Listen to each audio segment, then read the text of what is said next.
Hal ini dibenarkan oleh Ketua Badan Pengawas Pemilu Kota Makassar, Nur Sari. Kejadian ini diketahui setelah sejumlah foto yang beredar memperlihatkan kedua pengawas tempat pemungutan suara berfoto dengan simbol jari yang identik dengan pasangan calon tertentu.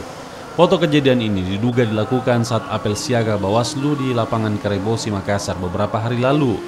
Kini kedua oknum pengawas tempat pemungutan suara yang diketahui berasal dari Kelurahan Parangloe, Kecamatan Tamalantrea ini dipecat.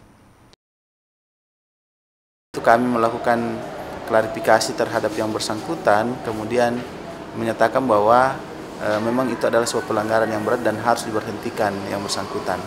Sehingga sore teman-teman kecamatan, karena kan pengangkatan untuk PTPS itu ada di kecamatan, pengangkatan pelantikannya pun oleh kecamatan.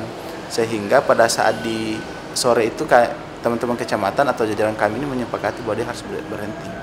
Diberhentikan, kemudian malamnya itu sudah ada teman-teman kecamatan juga sudah melakukan pelantikan terhadap penggantinya.